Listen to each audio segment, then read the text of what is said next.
Hello everyone, welcome back to another vlog. അപ്പോൾ ഇത്തവണ ഒരു അറബിക് റൈസിൻ്റെ റെസിപ്പിയാണ് ഞാൻ ഈ വ്ളോഗിൽ നിങ്ങളുമായിട്ട് ഷെയർ ചെയ്യാൻ പോകുന്നത്.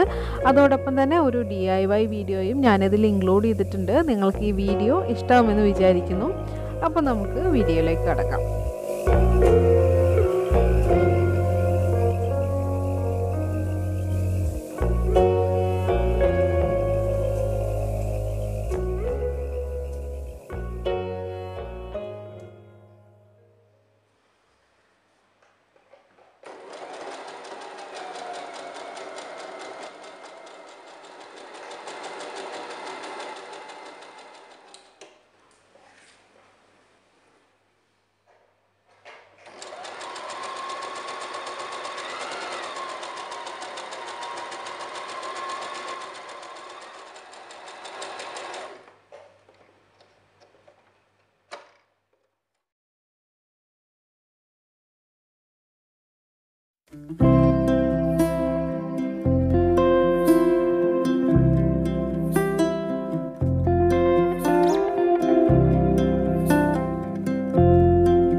ഞാനിന്ന് നിങ്ങളുമായിട്ട് ഷെയർ ചെയ്യാൻ പോകുന്ന റെസിപ്പി എന്ന് പറയുന്നത് ചിക്കൻ മക്ലൂബയുടെ റെസിപ്പിയാണ്. മക്ലൂബ എന്ന് പറഞ്ഞു കഴിഞ്ഞാൽ അപ്സൈഡ് ഡൗൺ എന്നാണ് അതിൻ്റെ മീനിങ്.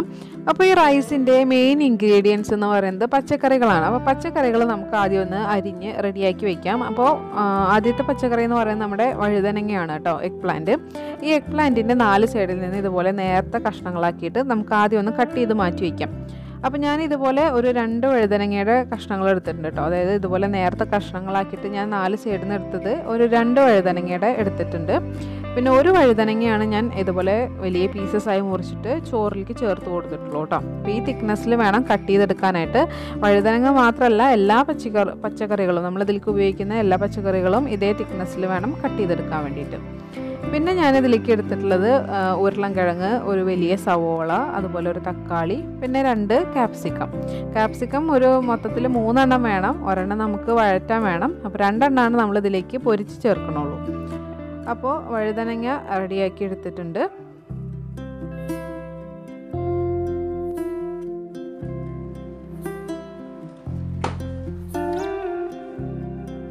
അപ്പോൾ എഗ് പ്ലാന്റ് കട്ട് ചെയ്ത് അതേപോലെ തന്നെ ഉരുളൻകിഴങ്ങും കുറച്ച് നല്ല തിക്നെസ്സിൽ കട്ട് ചെയ്തെടുക്കുക. ഉരുളൻകിഴങ്ങ് മാത്രമല്ല, ഉള്ളിയും അതുപോലെ തന്നെ തക്കാളിയും ഒക്കെ ഇതേപോലെ നല്ല തിക്നെസ്സിലാണ് കട്ട് ചെയ്തെടുത്തിട്ടുള്ളത്. ഇതിൽ ക്യാപ്സിക്കം മാത്രമാണ് ഞാൻ കുറച്ച് സ്ക്വയറായിട്ട് കട്ട് ചെയ്ത് മാറ്റി വെച്ചിട്ടുള്ളൂ.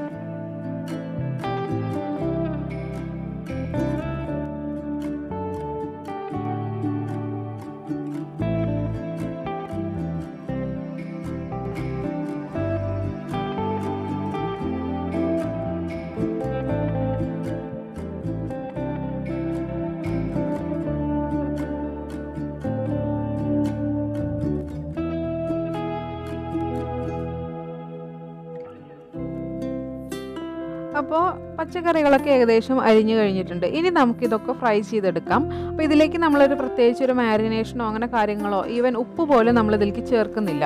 നമ്മൾ ജസ്റ്റ് കുറച്ച് എണ്ണ ഒഴിക്കുന്നു. അതിലേക്ക് പച്ചക്കറികൾ, അരിഞ്ഞു വെച്ചിട്ടുള്ള പച്ചക്കറികൾ ഓരോന്നായിട്ട് ഇട്ട് 2 സൈഡ് നന്നായിട്ടൊന്ന് പൊരിച്ചെടുക്കുന്നു. അത്രയാണ് നമ്മളിതിൽ ചെയ്യുന്ന ആദ്യത്തെ സ്റ്റെപ്പ് എന്ന് പറയുന്നത്.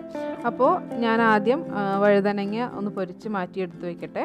അതിനുശേഷം ബാക്കിയുള്ള ഓരോരോ പച്ചക്കറികൾ അതേ സെയിം ഓയിൽ തന്നെ നമുക്ക് പൊരിച്ചെടുക്കാം. എന്നിട്ട് ബാക്കി വരുന്ന ഓയിൽ ഉണ്ടെങ്കിൽ നമുക്കത് ഇതിൻ്റെ ഒരു ചെറിയ മസാലക്കൂട്ട് തയ്യാറാക്കാൻ വേണ്ടിയിട്ട് എടുക്കാവുന്നതാണ്.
അപ്പോൾ നമ്മുടെ പച്ചക്കറികളൊക്കെ ഞാൻ പൊരിച്ച് മാറ്റി വെച്ചിട്ടുണ്ട്. ഇതിൻ്റെ മുകളിലേക്ക് നമുക്കിനി കുറച്ച് ഉപ്പൊന്ന് തൂവി കൊടുക്കാം. നമ്മളിതിലേക്ക് പ്രത്യേക മാരിനേഷനോ കാര്യങ്ങളോ ഒന്നും ചേർത്തിട്ടില്ലല്ലോ. അപ്പോൾ അത് കാരണം കൊണ്ട് തന്നെ പൊരിച്ച് കഴിഞ്ഞ ശേഷം കുറച്ച് ഉപ്പ് അതിൻ്റെ മുകളിലൊന്ന് വിതറി കൊടുക്കാം. അപ്പോൾ ഇത് പൊരിച്ചതിൽ കുറച്ച് ഓയിൽ ബാക്കിയുണ്ട്. അപ്പോൾ ഞാൻ സെയിം ഓയിൽ തന്നെയാണ് റൈസിലേക്ക് വേണ്ടിയിട്ടുള്ള മസാല ഉണ്ടാക്കാനായിട്ട് എടുത്തിട്ടുള്ളത്. അപ്പോൾ ഫ്ലേവേഴ്സൊക്കെ അതിലുണ്ടാവും. അതിലേക്കൊരു മീഡിയം സൈസ് ഉള്ളിയും അതുപോലെ തന്നെ ഒരു ചെറിയ ക്യാപ്സിക്കവും പൊടിയായി അരിഞ്ഞത് ചേർത്ത് കൊടുക്കുക. അതുപോലെ തന്നെ ചെറുതായി അരിഞ്ഞിട്ടുള്ള ഒരൊറ്റ അല്ലി വെളുത്തുള്ളിയും കൂടി ചേർത്ത് നന്നായിട്ടൊന്ന് വഴറ്റിയെടുക്കാം. ഇത് നന്നായി വഴന്നു വരുമ്പോൾ നമുക്കിതിലേക്ക് മസാല ചേർത്ത് കൊടുക്കാം. നമ്മൾ ആകെ 2 സ്പൈസസ് ആണ് ഇതിലേക്ക് ഉപയോഗിക്കുന്നുള്ളൂ. ഒന്ന് പെപ്പർ പൗഡറാണ്, രണ്ടാമത്തത് 7 സ്പൈസസ് എന്ന് പറഞ്ഞിട്ടുള്ള അറബിക് മസാലയാണ്. അറബിക് 7 സ്പൈസസ് എന്ന് പറഞ്ഞിട്ടുള്ള മസാലയാണ്. അപ്പോൾ അതിന് ഒരു 1/2 ടീസ്പൂൺ ചേർത്തിട്ടുണ്ട്. അതുപോലെ പെപ്പർ പൗഡറും ഒരു 1/2 ടീസ്പൂൺ ചേർത്തിട്ടുണ്ട്. പാകത്തിന് ഉപ്പും ചേർത്ത് നന്നായിട്ടൊന്ന് വഴറ്റിയെടുക്കാം. അപ്പോൾ നമ്മുടെ ഈ കൂട്ടൊന്ന് റെഡി ആയി കഴിഞ്ഞാൽ അതിലേക്ക് നമുക്ക് കഴുകി വൃത്തിയാക്കി വെച്ചിട്ടുള്ള ചിക്കൻ ചേർത്ത് കൊടുക്കാം. അപ്പോൾ ചിക്കൻ വലിയ പീസസ് ആയിട്ട് ചേർക്കണമെങ്കിൽ അങ്ങനെയും ചേർക്കാം, അതൊന്നും കുഴപ്പമില്ല. അതൊക്കെ നിങ്ങളുടെ ഓരോരുത്തരുടെ ഇഷ്ടം. അപ്പോൾ ഞാൻ ചിക്കൻ ചേർത്ത് കൊടുത്തിട്ടുണ്ട്. അതുപോലെ തന്നെ ഞാനിതിലേക്ക് ഉപയോഗിക്കുന്ന അരി എന്ന് പറയുന്നത് നമ്മുടെ ലോങ് ഗ്രെയിൻ ബസ്മതി റൈസാണ് കേട്ടോ. അത് ഞാൻ കഴുകി വൃത്തിയാക്കിയിട്ട് കുറച്ച് നേരം വെള്ളത്തിൽ ഒന്ന് കുതിരാൻ വേണ്ടിയിട്ട് ഇട്ട് വെച്ചിട്ടുണ്ട്. അപ്പോൾ അത് നമ്മുടെ ചിക്കൻ ഒന്ന് വെന്ത് വരുമ്പോഴേക്കും അതും ഒന്ന് നന്നായിട്ട് സോക്കായിട്ട് വന്നോളും. അപ്പോൾ ഈ ചിക്കനിലേക്ക് നമുക്കിനി കുറച്ച് പൊടികളും കൂടി ചേർത്ത് കൊടുക്കാം. വേറെ ഒന്നല്ല, നമ്മുടെ സെയിം പൊടികൾ തന്നെ. അത് ഏകദേശം ഒരു 1/2 ടീസ്പൂൺ വീതം പെപ്പർ പൗഡറും ഏകദേശം ഒരു 1/2 ടീസ്പൂൺ നമ്മുടെ സ്പൈസ് പൗഡറും വീണ്ടും ചേർത്ത് കൊടുക്കാം. അപ്പോൾ ചിക്കനിലേക്ക് ആവശ്യത്തിനുള്ള ഉപ്പൊക്കെ വേണമെങ്കിൽ ഇപ്പോൾ ചേർത്ത് കൊടുക്കാം കേട്ടോ. അത് ചേർത്ത് കൊടുത്തിട്ട് നന്നായിട്ടൊന്ന് മിക്സ് ചെയ്തെടുക്കുക. മിക്സ് ചെയ്തെടുത്തതിന് ശേഷം നമ്മളിതിലേക്ക് വെള്ളമൊന്നും ഇപ്പോൾ ഒഴിക്കുന്നില്ല. കുറച്ച് നേരം ഒരു മീഡിയം ടു ലോ ഫ്ലെയിമിൽ വെച്ചിട്ട് നമ്മളിത് കുക്ക് ചെയ്തെടുക്കുകയാണ്. അപ്പോൾ കുറച്ച് കഴിയുമ്പോൾ ചിക്കനിൽ നിന്ന് തന്നെ കുറച്ച് വെള്ളമൊക്കെ ഇറങ്ങി വരുമല്ലോ. ആ സമയത്ത് നമുക്കിതിലേക്ക് ആവശ്യത്തിനുള്ള വെള്ളം ചേർത്ത് കൊടുക്കാം. അപ്പോൾ ഞാൻ ചിക്കൻ ഒന്ന് അടച്ചു വെച്ചിട്ട് വേവിക്കാൻ പോവാണ് കുറച്ച് നേരം. അപ്പോൾ ചിക്കൻ കുറച്ചൊന്ന് കുക്കായി വന്നിട്ടുണ്ട്, കുറച്ച് വെള്ളം അതിൽ നിന്ന് ഇറങ്ങി വന്നിട്ടുണ്ട്. നമുക്കിനി നമ്മുടെ ചിക്കനും അതുപോലെ അരിയൊക്കെ വേവിക്കാൻ ആവശ്യമായിട്ടുള്ള വെള്ളം ചേർത്ത് കൊടുക്കുക. അപ്പോൾ 1 ഗ്ലാസ് അരിയാണ് ഞാൻ എടുത്തിട്ടുള്ളത്. അത് കുതിർത്ത അരി ആയതുകൊണ്ട് തന്നെ 1.5 ഗ്ലാസ് വെള്ളമാണ് അതിലേക്ക് വേണ്ടത്. പക്ഷേ ഞാൻ ഇതിലേക്ക് ഏകദേശം 1.25 ഗ്ലാസ് വെള്ളം ഒഴിച്ചു കൊടുത്തിട്ടുണ്ട്. ഞാൻ ഏത് ഗ്ലാസ്സിലാണോ അരി അളന്നെടുത്തിട്ടുള്ളത് അതേ ഗ്ലാസ്സിൽ തന്നെയാണ് വെള്ളം ഒഴിച്ചു കൊടുത്തിട്ടുള്ളത് കേട്ടോ. അതിലേക്ക്, അതായത് നമ്മുടെ ഈ വെള്ളത്തിലേക്ക് കുറച്ചും കൂടിയും ഏകദേശം ഒരു 1/2 ടീസ്പൂൺ വീതം വീണ്ടും സ്പൈസ് പൗഡറും നമ്മുടെ പെപ്പർ പൗഡറും ചേർത്ത് കൊടുത്ത് നമുക്ക് ഈ ചിക്കൻ ഒന്ന് നന്നായിട്ട് വേവിച്ചെടുക്കുക. അപ്പോൾ ഈ സമയത്ത് ഉപ്പൊക്കെ നോക്കുക, ഉപ്പ് ആവശ്യമുണ്ടെങ്കിൽ ഉപ്പ് ചേർത്ത് കൊടുക്കുക. അതുപോലെ തന്നെ ഒരു ബ്ലാക്ക് ലെമണും, അതായത് ഉണങ്ങിയ നാരങ്ങ ഉണ്ടല്ലോ, അതും ഒരെണ്ണം ചേർത്ത് കൊടുക്കുക. ഇത് നന്നായിട്ടൊന്ന് തിളപ്പിച്ചെടുക്കാം. അപ്പോൾ നന്നായിട്ട് തിളയ്ക്കണം എന്ന് പറഞ്ഞു കഴിഞ്ഞാൽ നമ്മൾ അധികമായിട്ട് ഒഴിച്ചു കൊടുത്തിട്ടുള്ള വെള്ളം ഒന്ന് കുറഞ്ഞു കിട്ടണം. 1 ഗ്ലാസ് അരിക്ക് 1.5 ഗ്ലാസ് വെള്ളം മതി. നമ്മൾ 1.25 ഗ്ലാസ് വെള്ളം ഒഴിച്ചു കൊടുത്തിട്ടുണ്ട്. അപ്പോൾ കുറച്ച് വെള്ളം, നമുക്കൊരു 1/4 ഗ്ലാസ് വെള്ളം കുറയാനുണ്ട്. അത്രയും വെള്ളം കുറയുന്ന വരെ തിളപ്പിക്കുക. അപ്പോൾ ആ സമയം കൊണ്ട് ചിക്കനും വെന്ത് കിട്ടും. ചിക്കൻ വെന്താൽ ചിക്കൻ അതിൻ്റെ ഉള്ളിൽ നിന്ന് എടുത്ത് മാറ്റുക. അതിനുശേഷം റൈസ് ചേർത്ത് കൊടുക്കുക. അപ്പോൾ അത് വെന്ത് വരുമ്പോഴേക്കും വെള്ളം അത്യാവശ്യം കുറച്ച് കുറഞ്ഞിട്ടുണ്ടാവും. നമ്മുടെ റൈസ് വേവാൻ ആവശ്യമായിട്ടുള്ള വെള്ളം പാകത്തിനായിട്ട് വന്നിട്ടുണ്ടാവും. അപ്പോൾ അരി ചേർത്ത് കൊടുത്തതിന് ശേഷം നന്നായിട്ടൊന്ന് മിക്സ് ചെയ്യുക. ഒരു മീഡിയം ഫ്ലെയിമിൽ വെച്ച് കുക്ക് ചെയ്തെടുക്കുക. നമ്മൾ സാധാരണ ബിരിയാണിയും നെയ്ച്ചോറൊക്കെ ഉണ്ടാക്കുമ്പോൾ ചെയ്യുന്ന പോലെ തന്നെ കുക്ക് ചെയ്തിട്ട് വെള്ളം വറ്റിച്ചെടുക്കുകയാണ് നമ്മളിതിലും ചെയ്യുന്നത് കേട്ടോ. അപ്പോൾ ഇനി അരിയും കൂടി, അതായത് നമ്മുടെ റൈസും കൂടി ഒന്ന് കുക്കായിട്ട് വരട്ടെ. അതിനുശേഷം നമുക്ക് നമ്മുടെ ഈ ചോറ് സെറ്റ് ചെയ്തെടുക്കാം.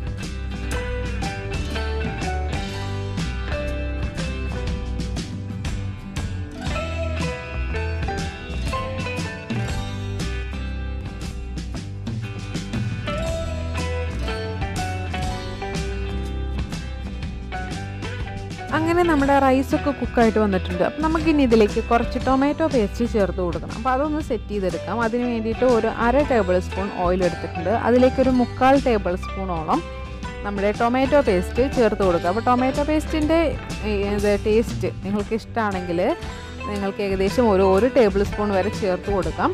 ഞാനിപ്പോൾ ഒരു 3/4 ടേബിൾ സ്പൂൺ ചേർത്തിട്ടുള്ളൂ. ഇതിലേക്ക് ഓരോന്നുള്ള വീതം ഉപ്പും അതുപോലെ തന്നെ നമ്മുടെ പെപ്പർ പൗഡറും ഒരു നുള്ളു സ്പൈസ് പൗഡറും ചേർത്ത് കൊടുത്ത് നന്നായിട്ടൊന്ന് ചൂടാക്കിയെടുക്കുക. ചൂടായിട്ട് വരുമ്പോൾ ഫ്ലെയിം ഓഫ് ചെയ്യാം. അപ്പോൾ ഇനി ഇത് നമുക്ക് നമ്മുടെ റൈസിലേക്ക് ചേർത്ത് കൊടുക്കണം. അപ്പോൾ മുഴുവൻ റൈസിലേക്ക് ചേർത്ത് കൊടുക്കണ്ട. നമ്മൾ വേവിച്ച് വെച്ചിട്ടുള്ള നമ്മുടെ ഈ ചോറിൽ നിന്ന് ഒരു ചെറിയ പോർഷൻ എടുത്ത് മാറ്റി വയ്ക്കുക. അപ്പോൾ ഞാനിപ്പോൾ ഏകദേശം ഒരു കൈയിലോ 1.5 കൈയിലോളം ചോറെടുത്ത് മാറ്റി വെച്ചിട്ടുണ്ട്. ഇതിലേക്ക് ഞാൻ ഈ ചൂടായിട്ടുള്ള ഈ ടൊമാറ്റോ പേസ്റ്റ് ചേർത്ത് കൊടുക്കുകയാണ്. ചേർത്ത് കൊടുത്തിട്ട് നന്നായിട്ടൊന്ന് മിക്സ് ചെയ്തെടുക്കാം. അപ്പോൾ ഇതാണ് നമ്മുടെ മക്ലൂബ റൈസിൽ ഒരു ലെയറായിട്ട് വരുന്നത് കേട്ടോ. അപ്പോൾ ഇനി നമുക്ക് നമ്മുടെ മക്ലൂബ സെറ്റ് ചെയ്തെടുക്കേണ്ട പരിപാടികളാണ്.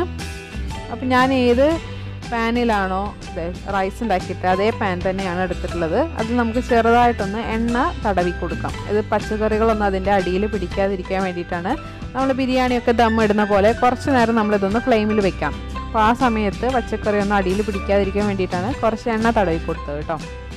അപ്പോൾ നമ്മൾ പൊരിച്ച് മാറ്റി വെച്ചിട്ടുള്ള നമ്മുടെ പച്ചക്കറികൾ ഇനി നമുക്കൊന്ന് സെറ്റ് ചെയ്തെടുക്കാം. അപ്പോൾ അതിന് വേണ്ടിയിട്ട് ആദ്യം നമ്മൾ നീളത്തിലരിഞ്ഞ് പൊരിച്ച് മാറ്റി വെച്ചിട്ടുള്ള നമ്മുടെ വഴുതനങ്ങയുടെ പീസസ് ഉണ്ടല്ലോ, അത് ഏറ്റവും അടിയിലായിട്ട് ഒരു ചെറിയ ഫ്ലവർ പോലെ വെച്ച് കൊടുക്കാം. അതിൻ്റെ മുകളിൽ ബാക്കിയുള്ള പച്ചക്കറികൾ, അതായത് ആദ്യം പൊട്ടറ്റോ വെച്ച് കൊടുക്കുക. പൊട്ടറ്റോ വെച്ച് കൊടുത്തതിന് ശേഷം നമുക്ക് വഴുതനങ്ങ വെച്ച് കൊടുക്കാം. പൊട്ടറ്റോ ആകുമ്പോൾ കുറച്ചും കൂടി നന്നായിട്ട് ഒന്ന് ഉറച്ച് ബേസായിട്ട് അത് ഇരുന്നോളും. വഴുതനങ്ങ ഒന്ന് പൊരിച്ചൊക്കെ കഴിയുമ്പോൾ വല്ലാതെ അങ്ങോട്ട് തളർന്ന് വാടിപ്പോവും. അപ്പോൾ അത് കാരണം കൊണ്ടാണ്. ഇപ്പോൾ പൊട്ടറ്റോ വെച്ചിട്ടുണ്ട്, വഴുതനങ്ങ വെച്ചിട്ടുണ്ട്.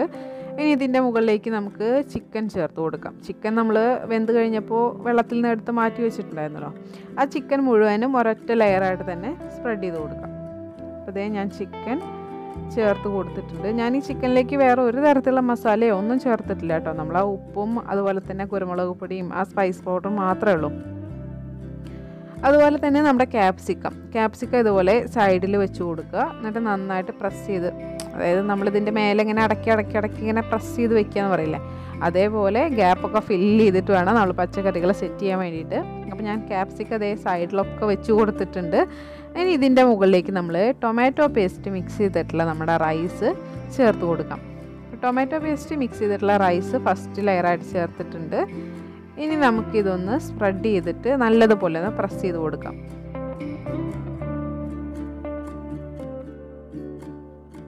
അപ്പോൾ ഇനി ഇതിൻ്റെ മുകളിലേക്ക് തക്കാളിയും അതുപോലെ വറുത്ത് മാറ്റി വെച്ചിട്ടുള്ള നമ്മുടെ സവോള, ബാക്കിയുള്ള ക്യാപ്സിക്കം ഇതൊക്കെ ഇട്ട് കൊടുക്കുക. അതോടൊപ്പം തന്നെ ബാക്കിയുള്ള ചോറും കൂടി ഇട്ട് കൊടുക്കുക. ചോറൊക്കെ ഇട്ട് കൊടുത്തതിന് ശേഷം നല്ലതുപോലെ പ്രസ് ചെയ്ത് കൊടുക്കുക. നമുക്ക് ആ ഷേപ്പ് അങ്ങോട്ട് കറക്റ്റായിട്ട് കിട്ടണ്ടേ, ഒരു കുഴപ്പങ്ങളൊന്നും ഇല്ലാതെ. അതുകൊണ്ടാണ് നല്ലതുപോലെ പ്രസ് ചെയ്ത് കൊടുക്കുന്നത്. അപ്പോഴാണ് ആ ഷേപ്പ് അതിൻ്റെ ഭംഗിയിൽ നമുക്കത് റൈസ് പാത്രത്തിലേക്ക് ഇടുമ്പോൾ കിട്ടുള്ളൂ. അപ്പം ഞാൻ ഒരുവിധം എല്ലാ കലാപരിപാടികളും തീർത്തിട്ടുണ്ട്. പച്ചക്കറി ഇട്ട് കൊടുത്തിട്ട് ബാക്കിയുള്ള ചോറും കൂടി ഇട്ട് കൊടുത്തിട്ടുണ്ട്. ഇനി ഞാൻ കയ്യിൽ കൊണ്ട് നല്ലതുപോലെ പ്രസ് ചെയ്ത് കൊടുക്കുകയാണ്. പ്രത്യേകിച്ച് നമ്മുടെ ആ അരികു ഭാഗമൊക്കെ നല്ലതുപോലെ അമർത്തി കൊടുക്കുക.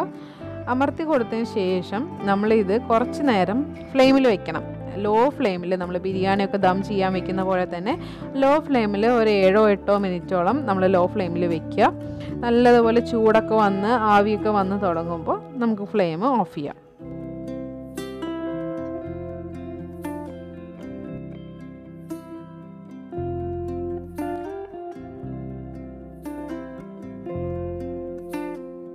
അങ്ങനെ ഇതേ നമ്മുടെ ചിക്കൻ മക്ലൂബ റെഡി ആയിട്ടുണ്ട് കേട്ടോ. നമുക്കിനി ഇത് കൊട്ടി നോക്കാം. അപ്പോൾ അറബിക് റൈസൊക്കെ വിളമ്പുന്ന പോലത്തെ വലിയൊരു പാത്രം എടുത്തിട്ടുണ്ട്.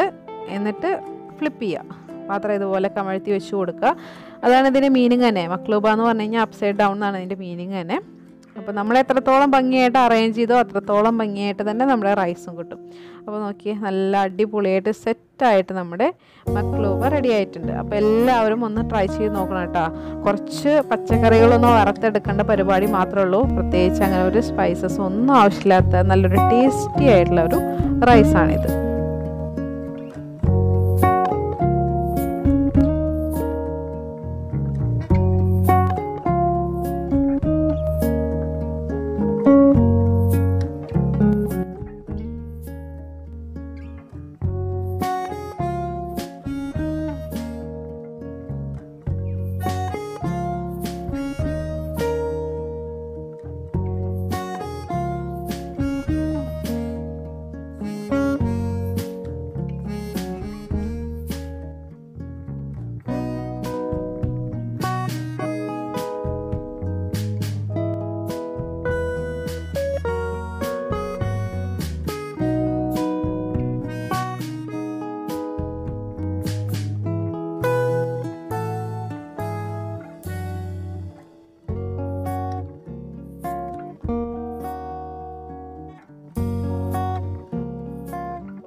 ഗൈസ്, എനിക്ക് കിട്ടിയ 1-2-3 വേസ്റ്റ് മെറ്റീരിയൽസ് യൂസ് ചെയ്തിട്ടാണ് ഞാൻ ഈ ബെഡ് സൈഡ് ലാമ്പ് സെറ്റ് ചെയ്തെടുത്തത്. അതുകൊണ്ടാണ് ഞാൻ ഒരുപാട് എക്സ്പ്ലെയിൻ ചെയ്യാതിരുന്നത്. കാരണം നമ്മുടെ ഓരോരുത്തരുടെയും കയ്യിൽ കിട്ടുന്ന സാധനങ്ങൾക്കനുസരിച്ചിരിക്കുമല്ലോ നമ്മുടെ ഓരോരുത്തരുടെയും ക്രിയേറ്റിവിറ്റി.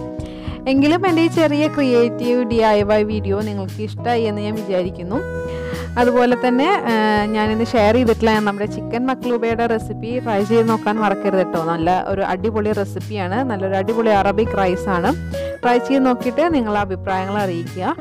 അതുപോലെ തന്നെ ഈ വ്ളോഗ് ഇഷ്ടമായിച്ചെങ്കിൽ എൻ്റെ ചാനലൊന്ന് സബ്സ്ക്രൈബ് ചെയ്യാൻ മറക്കരുത്. ഒപ്പം ലൈക്ക് ചെയ്യുക, ഷെയർ ചെയ്യുക, അതുപോലെ തന്നെ ബെല്ലൈക്കൺ കൂടി ഒന്ന് പ്രസ് ചെയ്യുക. പിന്നെ എൻ്റെ ഫേസ്ബുക്ക്, ഇൻസ്റ്റാ പേജിൻ്റെ ലിങ്കുകളും താഴെ കൊടുത്തിട്ടുണ്ട്. ഫോളോ ചെയ്യാൻ മറക്കരുത്.